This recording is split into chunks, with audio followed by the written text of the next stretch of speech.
இலங்கையை பொறுத்தவரையில் அனைவராலும் காத்து கொண்டிருக்கும் தினங்களை எண்ணிக்கொண்டிருக்க ஒரு முக்கியமான ஒரு செயல்பாடு என்ன அப்படின்னா, அடுத்த மாதம் வர்ற 21ஆம் தேதி நம்ம நாட்டை கட்டி எழுப்ப போகிற முக்கியமான ஒருத்தரை, இவ்வளோ மக்கள் இருக்கிற இவ்வளோ மக்களை நிர்வகிக்கிற ஒருத்தரை வந்து மக்களால் ஜனநாயக முறைப்படி தெரிவு செய்யும் முகமாக ஒரு தினமாகும். அது என்ன அப்படின்னு சொன்னால், ஜனாதிபதி தேர்தல். உங்கள் எல்லாத்துக்குமே தெரியும் ஜனாதிபதி. இந்த ஜனாதிபதி தேர்தலில் தமிழ் உறுப்பினர் ஒருத்தரும் வேட்பாளராக நிற்கிறாரு.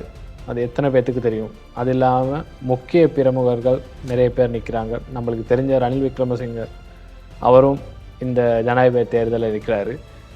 பாதி பேருக்கு முக்கியமான விஷயம் ஒன்று தெரியாமல் இருக்குது. ஏன் அப்படின்னு சொன்னால், இப்போல ஜனாதிபதி இருக்காரு தானே, அப்போ ஏன் திரும்ப ஜனாதிபதி தேர்தல்? இப்போல வந்து இடைக்கால ஜனாதிபதியாக 2022 நடைபெற்ற அந்த அரகல பிரச்சனைக்கு அப்புறம் இடைக்கால ஜனாதிபதியாக வந்து ரணில் விக்ரமசிங்க இருக்கார். இந்த தேர்தலில் அவரும் வேட்பாளராக போட்டியிடுறாரு. அது மட்டும் இல்லாமல் முக்கியமான விஷயம் என்ன அப்படின்னு சொல்லி பார்த்தா, தமிழர்களை பிரதிநிதித்துவப்படுத்துகிற மாதிரி தமிழ் வேட்பாளர் ஒருத்தரும் இந்த ஜனாதிபதி தேர்தலில் வந்து போட்டியிடுறாரு. அவரோட சேர்த்து மொத்தம் 39 பேராக இருந்தாங்க நேற்று மட்டும். இன்னைக்கு 38 வேட்பாளர்கள் வந்து இருக்காங்க. இந்த ஜனாதிபதி தேர்தலை பற்றி கொஞ்சம் சொல்லலாம் அப்படின்னு சொல்லி நினைக்கிறேன். எனக்கு தெரிஞ்ச பல விஷயங்களை ஷேர் பண்ணிக்கலாம் அப்படின்னு சொல்லி சொல்கிறேன். அதுதான், வாங்க வீடியோக்குள்ள. இலங்கை ஜனாதிபதி தேர்தல் இல்லைனா ஜனாதிபதி தேர்தல் அப்படின்னா, சிறியவர்கள் முதல் பெரியவர்கள் வரை எல்லாமே தெரிந்து கொள்கிற முக்கியமான ஒரு விடயம்தான் தேர்தல். வாக்குரிமை, ஜனநாயகம் அப்படின்னு சொல்லலாம். இது என்ன அப்படின்னு சொன்னால், ஒரு நாட்டில் உள்ள ஒருத்தருக்கு இந்த தேர்தல் வாக்களிக்கிற மூலமாக வந்து நம்ம நாட்டை நிர்வகிக்கிற பொறுப்பு, சில வேளை வாக்களிக்கிற அந்த நாட்டை நிர்வகிக்கிற பொறுப்பு நமக்கும் இருக்குது. அது நம்ம அவ்வளோ பேரும் ஒன்றா செய்யாமல் நம்மளால் நியமிக்கப்பட்ட ஒருவர் வந்து நமக்காக ஒரு இடத்துல வந்து வேலையை செய்வார். அதுதான் அந்த வேட்பாளரை தெரிவு செய்கிறது. மக்களால் தெரிவு செய்யப்படுற ஒரு பிரதிநிதியாக இருக்கலாம். அவர் தான் ஜனாதிபதி. சரியா? இப்போ ஒரு நாட்டில் சரியான ஜனநாயகம் இருந்தா அப்படின்னு சொன்னால், அந்த நாட்டில் வாக்குரிமை கட்டாயம் இருக்கும். மக்களால் வாக்குரிமை பெற்றுக்கொள்ளக்கூடியதாக இருக்கும். அந்த அடிப்படையில் மக்களால் தெரிவு செய்து வந்த அது நிறைய பேர் போட்டியிடுவாங்க. போட்டியிடுறவங்கள மக்கள் வந்து யாரை ஆதரிக்கிறாங்களோ அவங்க வந்து ஜனாதிபதியாக, இல்லைனா அவங்க வந்து ஒரு வெற்றியாளராக, ஒரு வேட்பாளராக தெரிவு செய்யப்பட்டு நாட்டை நிர்வகிக்கிற முறையில் இருப்பாங்க. முக்கியமான விஷயம் என்ன அப்படின்னு சொல்லி பார்த்தீங்கன்னா, 2022ஆம் ஆண்டு வந்து இலங்கை வந்து ஒரு வேற ஒரு மாற்றமான ஒரு நாடாக இருந்துச்சு. அவ்வளோ நாள் அமைதியாக இருந்த நாடு வந்து 2022ஆம் ஆண்டு ஆட்சி செய்தவர்களோட, அப்படின்னா நாட்டை நிர்வகித்தவர்களோட சில பல குறைபாடுகள் காரணமாக வந்து இலங்கையில் உள்ள ஜனநாயக மக்கள் அனைவரும் ஒரு இடத்துல ஒன்று கூடினாங்க. ஒன்று கூடினது மட்டும் இல்லாமல், அந்த டைமில் நாட்டை நிர்வகிச்சுக்கிட்டு இருந்த அந்த ஜனாதிபதியை வந்து இடைநிறுத்தமும் செய்யப்பட்டாங்க. அது மூலியமாக மக்கள் அனைவரும் ஒன்று சேர்ந்தாங்க. இன மத குல பேதமின்றி எல்லாமே ஒன்று சேர்ந்து அவங்களோட ஜனநாயகத்தை வெளிப்படுத்துறதுக்கு அந்த டைமில் தேர்தல் எதுவுமே இருக்கலை. ஸோ இந்த மாதிரி ஒரு போராட்டத்தை செஞ்சு ஜனாதிபதியை வந்து இல்லாமாக்குனாங்க.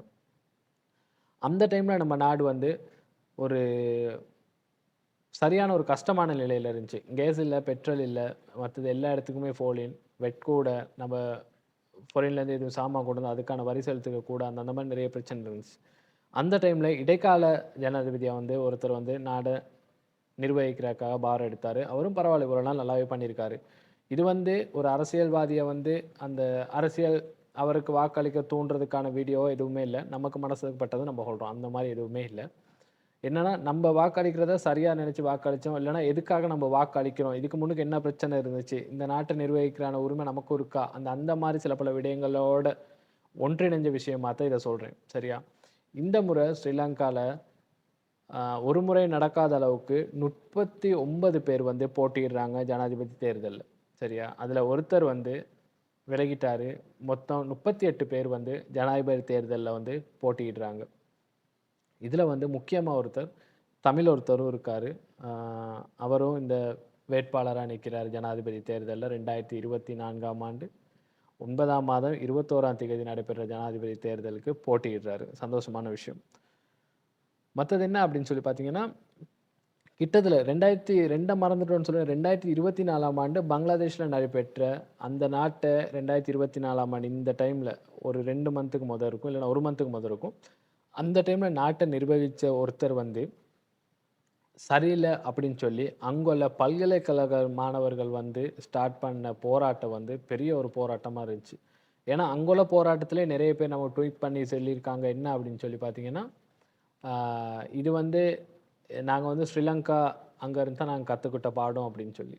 அதனால, அப்ப நம்மோட புகழ் எங்கெல்லாம் பரவியிருக்குன்னா, அதனால அந்த புகழ் பரவுற மாரியே இப்போ வந்து தேர்தலுக்கு வந்து நம்ம யாரையும் சரியான முறையில வந்து வாக்களிக்கணும். வாக்களிக்கிற வந்து 38 பேர் இருந்தாலும், முக்கியமான ஒருத்தர் வந்து 4 பேர் மாரி இருக்காங்க.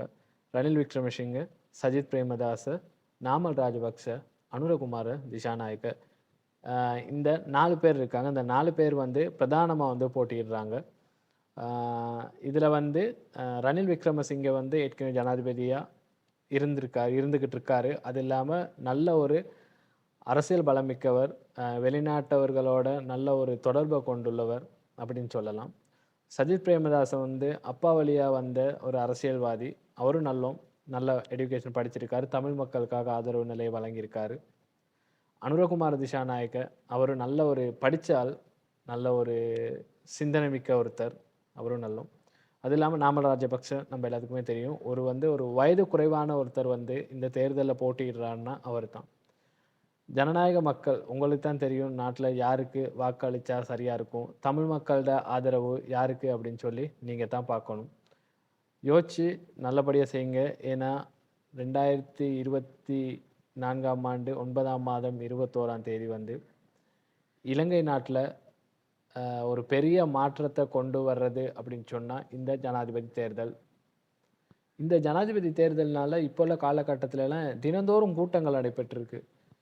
ஆ வேட்பாளர்கள் இருக்காங்க. வேட்பாளர் வர்றதுக்கு முன்னுக்கு அந்த பிரதேசவாசிகளுடைய ஆதரவு வந்து யாருக்கு அப்படின்னு சொல்லி அவங்களோட கூட்டங்கள் டைம்ல நெறைய பேர் வர்றவங்களும் இருக்காங்க. யாராவது ஒரு ஜனாதிபதி வேட்பாளர் வந்து கூட்டம் வச்சா, அந்த கூட்டத்துல யாருமே கலந்து கொள்ளாத கொஞ்சம் இதையும் நம்ம பார்த்திருக்கலாம். இந்த முறை தேர்தல்ல முக்கியமானது என்ன அப்படின்னா, எல்லாமே சோசியல் மீடியா டீம் வந்து நல்ல டீமா வச்சிருக்காங்க. ஜனாதிபதி தேர்தல்ல போட்டியிடுற வேட்பாளர்கள் அனைவரும் சரி, அவங்களுக்கான ஆதரவா TikTok, Facebook, WhatsApp, Twitter, ஆ Instagram எல்லாத்துலயுமே தனியா ஒரு டீம் ஒண்ணே போட்டிருக்காங்க. இந்த டைம்ல என்னோட போஸ்ட் ஷேர் ஆவணும். இந்த மாரி உதவி செஞ்சா இந்த மாரி ஷேர் ஆவணும். அது இல்லாம இந்த கூட்டங்கள் இப்படியெல்லாம் இந்தந்த இடத்துல, இந்தந்த டைம்ல இருக்கு. இதுக்கு யார் யார் வர்றா, என்னென்ன சேஃப்டி இருக்கு, அது எல்லாமே சொல்லி பப்ளிசிட்டி பண்றதுக்கு சோசியல் மீடியா வந்து இந்த முறை கையில எடுத்திருக்காங்க.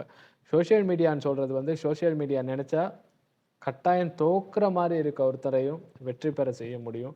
அது இல்லாம இலகுவா வந்து மக்கள் மத்தியில இப்ப என்னதான் கூட்டங்கள் வச்சாலும் எந்த நேரம் மக்கள் கையில இருக்கிறது அந்த மொபைல். மொபைல் மூலியமா சோசியல் மீடியாவ நெறைய பேர் பயன்படுத்துறாங்க. அப்ப ஏதாவது ஒரு விஷயம் சொல்லணும் அப்படின்னு சொன்னா, சோசியல் மீடியாவிலேயே சொன்னா, டக்குனு விஷயம் வந்து பாஸ் ஆயிரும். அதனால அவங்க எடுத்த ஒரே ஒரு ஆயுதம் வந்து என்ன அப்படின்னு சொன்னா, சோசியல் மீடியா மூலியமா நம்மட அந்த கூட்டங்கள் நடைபெற இடத்தையும் இப்படி பிரதிநிதித்துவப்படுத்துறது.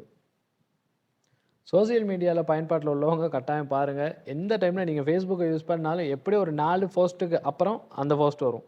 இல்லன்னா ஒரு 5, 6 போஸ்ட்டுக்கு அப்புறம் எப்படியுமே இந்த தேர்தல் சம்பந்தப்பட்ட விடயங்கள் கட்டாயம் வரும். அந்த அளவு சோசியல் மீடியாவ கையில எடுத்திருக்காங்க இந்த முறை. பரவால்ல டெவலப் ஆயிருச்சு தானே. ஏன்னா சோசியல் மீடியா மூலியம் பிரச்சாரம் செய்ய முடியும் அப்படின்னு சொல்லியான முடிவுகள்லாம் எடுத்திருக்காங்க. நல்லா யோசிச்சு வாக்களிங்க. நம்ம நாடு இதுக்கப்புறம் ஒரு 5 வருஷம் இல்லன்னா ஒரு 7 வருஷம் அவர் தான் நிர்வகிக்க போறாரு. நாட்டுல உள்ள பிரச்சனைகள்லாம் என்ன மாரி, என்னென்ன பிரச்சனைகளுக்கு யார் யார் வாக்குறுதி குடுத்தாங்க, இந்தந்த பிரச்சனையெல்லாம் நான் ஜனாதிபதியா வந்தா வருவேன்னு.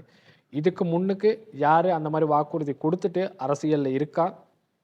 யாரு அந்த வாக்குறுதியெல்லாம் நிறைவேற்றினா? யாரு அந்த வாக்குறுதிகள்லாம் கணக்கெடுக்காம விட்டா? நம்ம ஓட் கேட்டு வார்றப்ப நமக்கா நம்மள ஆதரிச்சது யாரு? அதுக்கப்புறம் அவங்க வின் பண்ண பிறகு நம்ம அவங்ககிட்ட உதவின்னு கேட்கிறப்ப, நம்மள அவமதிச்சது யாரு? அப்படின்னு சொல்லி நல்லா மனசுல வச்சுக்கோங்க. வச்சுக்கிட்டு நல்லா சிந்திச்சு வாக்களிங்க. நம்மோட தலையெழுத்தே மாற்றம். நம்மோட நாடு உயர்ந்தா தான் நம்ம உயரலாம். அதனால நம்மோட நாடு உயர்த்துறதுக்கான சரியான ஒரு சந்தர்ப்பம் வருது. 21ஆம் தேதி காத்துக்கிட்டு இருங்க. நல்லா சிந்திச்சு நல்லபடியா வாக்களிங்க.